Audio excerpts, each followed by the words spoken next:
Donald Trump భారత్పై మరోసారి విషం కక్కారు. ఓవైపు భారత్ మిత్రదేశం అంటూనే ఇరు దేశాల మధ్య సంబంధాలపై ట్రంప్ పూటకొట్టాన్ని తీసుకుంటున్నారు.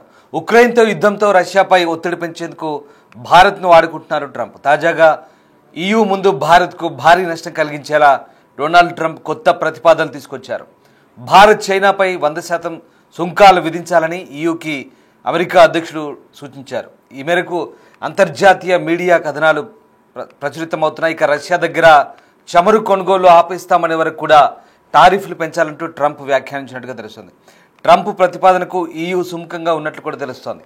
భారత్పై EU 100% సుంకాలు విధిస్తే భారీ నష్టం కలిగే ఛాన్స్ కనిపిస్తోంది. ఉక్రెయిన్పై రష్యా యుద్ధం ముగించేలా ట్రంప్ స్కెచ్ చేస్తున్నారు. రష్యాతో మిత్రదేశమైన భారత్పై ఒత్తిడి తెచ్చేందుకు ప్రయత్నిస్తున్నారు. అమెరికా అధ్యక్షుడి తీరుపై సర్వత్రా విమర్శలు వెల్లువెత్తుతున్నాయి. సో మొత్తం మీద డొనాల్డ్ ట్రంప్ అమెరికా అధ్యక్షుడిగా మరోసారి పగ్గాలు చేపట్టాక భారత్ పట్ల తన ద్వంద్వ వైఖరిని కొనసాగిస్తున్నారు. ఓవైపు భారత ప్రధాని మోదీని తన మిత్రుడిగా అభివర్ణిస్తూనే రష్యా ఉక్రెయిన్ యుద్ధం నేపథ్యంలో రష్యాపై ఆర్థిక ఒత్తిడి పెంచేందుకు భారత్ చైనాలపై 100% సుంకాలు విధించాలంటూ యూరోపియన్ యూనియన్ దేశాలకు సూచించినట్టుగా తెలుస్తోంది. ఇక ప్రస్తుతానికి అమెరికా భారత్పై 100% సుంకాలు విధించే అవకాశం చాలా తక్కువగా ఉంది. డొనాల్డ్ ట్రంప్ ఈ ప్రతిపాదనను యూరోపియన్ యూనియన్కు చెప్పినప్పటికీ ఇది ప్రధానంగా రష్యాపై ఆర్థిక ఒత్తిడి పెంచే వ్యూహంలో భాగంగా చెప్తున్నారు. అయితే ద్వితీయ ఆంక్షలు విధించడం వల్ల కలిగే పర్యవసానాల గురించి EU దేశాల ఆందోళన చెందుతున్నాయి.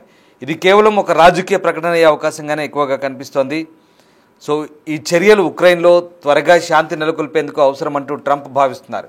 ఈ ప్రతిపాదనల వెనుక ఉన్న ఉద్దేశాలు, వాటి పర్యవసానాలు, అలాగే అంతర్జాతీయ వాణిజ్య సంబంధాలపై వాటి ప్రభావం గురించి ఏ రకంగా ఉంటుందని మాత్రం నిపుణులు ఆలోచిస్తున్నారు.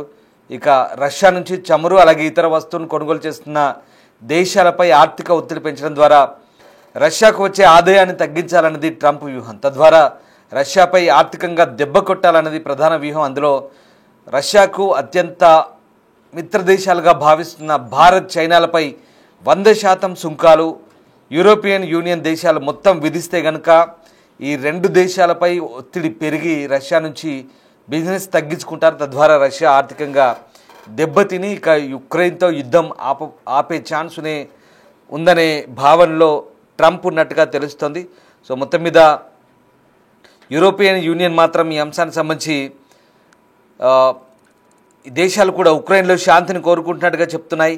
ట్రంప్ ప్రతిపాదనలపై చర్చలు జరిపేందుకు సుముఖత చూపాయి. అయితే భారత్, చైనా వంటి దేశాలపై ద్వితీయ ఆంక్షలు విధించడం వల్ల కలిగే పర్యవసానాలపై వాళ్ళు ఆందోళన చెందుతున్నారు. ఈ అంతర్జాతీయ వాణిజ్య సంబంధాలను మరింత ఇబ్బందులకు గురి చేస్తుందంటూ చెప్తున్న పరిస్థితి. సో ఇక్కడ ద్వితీయ ఆంక్షలు అంటే సెకండరీ సాంక్షన్స్ ఏంటనేది ఒకసారి చూస్తే కనుక ఒక దేశం మరొక దేశంపై ఆంక్షలు విధించినప్పుడు అక్కడ ఆ దేశంతో వ్యాపారం చేసే మూడవ దేశాలపై కూడా ఆంక్షలు విధించడాన్ని ద్వితీయ ఆంక్షలుగా చెప్తారు. ఈ సందర్భంలో అమెరికా రష్యాపై ఆంక్షలు విధించింది. ఇప్పుడు రష్యాతో వాణిజ్యం చేస్తున్న భారత్పై కూడా ఆంక్షలు విధించాలని ట్రంప్ ఆలోచిస్తున్నారు. సో ఆ రకంగా అంటే మనం పొద్దునే చూసాం మోదీతో స్నేహం, మోదీ నా మంచి మిత్రుడు, ఆయనతో డీల్ సెట్ చేసుకుంటానంటూ ట్రంప్ వ్యాఖ్యానించారు. దానికి వెంటనే మోదీ కూడా సంప్రదింపులు జరుపుతున్నాము, వీఆర్ క్లోజ్ ఫ్రెండ్స్ అంటూ మోదీ కూడా రిప్లై ఇచ్చారు. అంతలోనే ట్రంప్ మాట మార్చారు. అంటే అప్పటికే అర్థమైంది ట్రంప్ ఇది వెటకారంగా పెట్టిన ట్వీట్ లాగానే దాదాపుగా భావించాల్సి వస్తుంది. ఎందుకంటే ట్రంప్ టెంపరితనం చూపిస్తున్నాడు. ప్రతిసారి అహంకారపూరిత వైఖరి, ఏకపక్ష నిర్ణయాలతో ప్రపంచ దేశాలన్నింటి కూడా తన గుప్పిట్లోకి తెచ్చుకోవాలని భావిస్తున్నాడు. కానీ భారత్ ఎప్పటికప్పుడు ట్రంప్ ఆటలేం సాగట్లేదు, భారత్పై పప్పులు ఉడకట్లేదు. దీంతో ఒకసారిగా భారత్పై వ్యక్తిగత అక్కసు పెంచుకున్నాడు. భారత్పై ఛాన్స్ దొరికినప్పుడల్లా ఆర్థికంగా ఇబ్బందులకు గురి చేసే చర్యలకు ట్రంప్ దిగజారుతున్న పరిస్థితి. సో మొత్తం మీద ఇప్పుడు ట్రంప్ తాను చేయడం కాదు, ఇంకా యూరోపియన్ యూనియన్ ద్వారా తన పాచికలు పారేలా ఈ సూచన చేసినట్టుగా తెలుస్తోంది. సో ఉక్రెయిన్ యుద్ధం ముగించే అంశంపై అమెరికా అధ్యక్షుడు ట్రంప్ విశ్వ ప్రయత్నాలు అయితే చేస్తున్నారు. అందులో భాగంగానే భారత్ చైనాలపై ఈ సుంకాల భారాన్ని పెంచి రష్యాపై ఒత్తిడి తీసుకురావాలని యోచిస్తున్నారు. సో ఆయా దేశాల దిగుమతులపై 100% టారిఫ్స్ విధించాలని ట్రంప్ యూరోపియన్ యూనియన్ నేతలను కోరినట్టు తెలుస్తోంది. దీంతో ఈ అంశానికి సంబంధించి ఫైనాన్షియల్ టైమ్స్తో సహా ఇక అనేక మీడియా సంస్థలు కథనాలు వెలువరిస్తున్నాయి.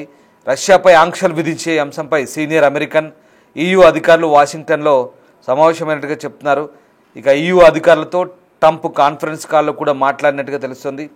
రష్యాపై ఆర్థిక ఒత్తిడి తీసుకొచ్చేందుకు భారత్ చైనాలపై 100% టారిఫ్లు విధిస్తే కనుక చమురు కొనుగోలు చేయడం ఆపేస్తామనే వరకు కూడా ఈ టారిఫ్లను కొనసాగించాలంటున్నారు.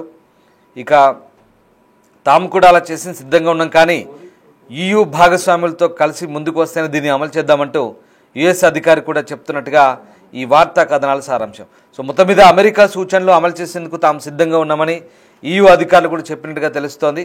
సో ఉక్రెయిన్లో త్వరగా శాంతి నెలకొల్పాలని EU కూడా భావిస్తోంది. ఈ క్రమంలో రష్యాపై ఒత్తిడి తెస్తేనే అది సాధ్యమవుతుందని ట్రంప్ చెప్తున్నారు.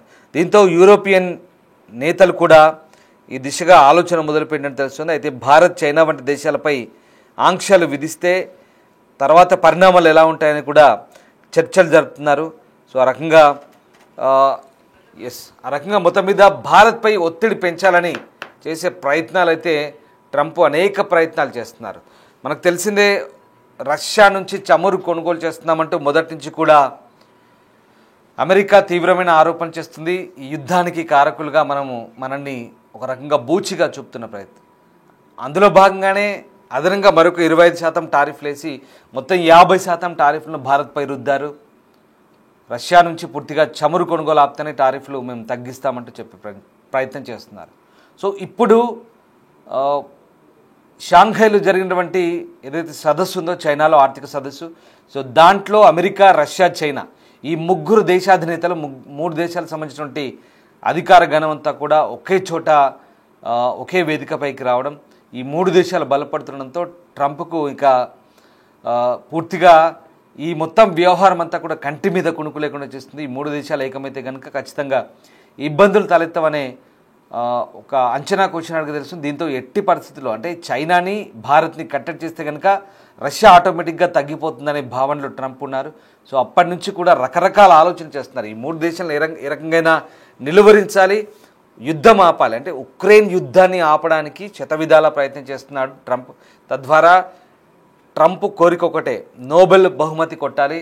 నోబెల్ బహుమతి ప్రయత్నానికి తన వంతు ఈ రకమైనటువంటి అనేక కారణాలు వెతుక్కుంటున్నారు. అసలు ఉక్రెయిన్ యుద్ధాన్ని ఆపుతానంటూ ట్రంప్ మొదటి నుంచి కూడా రెండోసారి అధికారంలోకి వచ్చాక హామీ ఇచ్చాడు, కానీ శతవిధాల ప్రయత్నిస్తున్నాడు. అది ఉక్రెయిన్, రష్యా మధ్య స్థానికంగా ఉన్న భౌగోళిక రాజకీయ పరిణామాలు అవి. కానీ మధ్యలో భారత్, చైనాలను అడ్డు పెట్టుకొని ఈ 2 దేశాలను బెదిరించి ఈ 2 దేశాల్లో ఒత్తిడి తీసుకొచ్చి తద్వారా మన మిత్ర దేశమైన రష్యాపై ఒత్తిడి పెంచే ప్రయత్నాన్ని ట్రంప్ చేస్తున్నారు. సో ఇది చాలా క్లియర్, అందరికీ అర్థమైందే. సో అందుకు భారత్ ఎక్కడ ఈ అంశంలో ఆ ఒత్తిడి గురి కావట్లేదు సరికదా. అమెరికాకు ఎలాంటి సంకేతాలు ఇవ్వాలో అలాంటి సంకేతాలు ఇస్తుంది భారత్. మిగతా దేశాలకు ఎగుమతులు పెంచే ప్రయత్నం చేసుకుంటుంది. అంతేకాదు ఆత్మనిర్భర్ భారత్ పేరుతో మన దేశంలో ఇప్పుడు GSTలు కూడా తగ్గించి కొనుగోలు శక్తిని పెంచుతుంది. తద్వారా మన దేశంలో కూడా ఉత్పాదక సామర్థ్యాన్ని పెంచి, కొనుగోలు శక్తిని పెంచి మన దేశ GDPని పెంచుకునే ప్రయత్నం చేస్తుంది. మొత్తం మీద అమెరికా అధ్యక్షుడి చర్యలైతే పూర్తిగా నక్క తెలివిని ప్రదర్శిస్తున్నాడు డొనాల్డ్ ట్రంప్. అప్పటికే అర్థమైంది, అతనేదో భారత్ తన మిత్రదేశమని, మోదీ మంచి మిత్రుడని ట్వీట్లు చేస్తుంటే అవన్నీ కూడా వ్యంగ్యంగా చమత్కరిస్తున్న ట్వీట్లుగానే మనం భావించాల్సి ఉంటుంది అనేది చాలా క్లియర్. ఎక్కడా ట్రంప్ అనేవాడి నక్క బుద్ధి ప్రదర్శించి ఒక ఈడియట్ మాదిరిగా ప్రవర్తిస్తున్నటువంటి ట్రంప్కు త్వరలోనే బుద్ధి చెప్పే పరిస్థితి రాబోతుంది అనేది వెరీ క్లియర్. నిజంగా ఈ 3 దేశాలు కనుక ఏకమైతే, చైనా, భారత్, రష్యా కనుక ఏకమైతే, ఈ 3 సూపర్ గ్లోబల్ పవర్స్ ఆర్థికంగా, ఇప్పుడు మనం ఆర్థికంగా ప్రపంచంలో 3వ స్థానంలో ఉన్నాం. ఈ 3 కనుక ఒకటైతే కనుక ఖచ్చితంగా అమెరికాకు పెద్ద దెబ్బే అవుతుంది. ఈ అహంకారి ట్రంప్ పరిస్థితి కూడా దిగజారిపోయే అవకాశం ఉంది. సొంత దేశంలో విమర్శలు వస్తున్నా వ్యక్తిగత ప్రయోజనాల కోసం, వ్యక్తిగత ప్రాపకం కోసం పాకులాడుతున్న ట్రంప్ని ఏమనాలో అర్థం కాని పరిస్థితి. చూడాలి ఇంకా ముందు ఎలాంటి పరిణామాలు చోటు చేసుకుంటాయి. ట్రంప్ అసలు అమెరికా అధ్యక్ష పీఠ మీద ఉంటాడా, గద్దె దిగుతాడా, ఏం జరగబోతోంది, అక్కడి ప్రజలంతా తిరగబడితే ఎలాంటి పరిస్థితులు ఉంటాయనేది మాత్రం మున్ముందే తెలుసుకునే అవకాశం దగ్గరలోనే ఉందనే అంశాన్ని మనం ఇక్కడ విశ్లేషకులు కూడా భావిస్తున్నారు. మొత్తం మీద ట్రంప్ రెండోసారి అధ్యక్ష పీఠం ఎక్కిన తర్వాత అధ్యక్ష పీఠాన్ని పావుగా వాడుకొని అధికారాన్ని ఉపయోగించి, ఆర్థిక అధికారాలను ఉపయోగించి ఇష్టారాజ్యంగా ప్రపంచ వాణిజ్యాన్ని గడగడలాడిస్తున్నాడు. అక్కడి సుప్రీంకోర్టు కూడా మొట్టికాయలు వేసిన ట్రంప్కు బుద్ధి రాని పరిస్థితి. మొత్తం మీద ట్రంప్ వైఖరి ఈ దేశాలు ఎలా ఎదుర్కొంటాయనేది ముందు ముందు చూడాల్సిందే.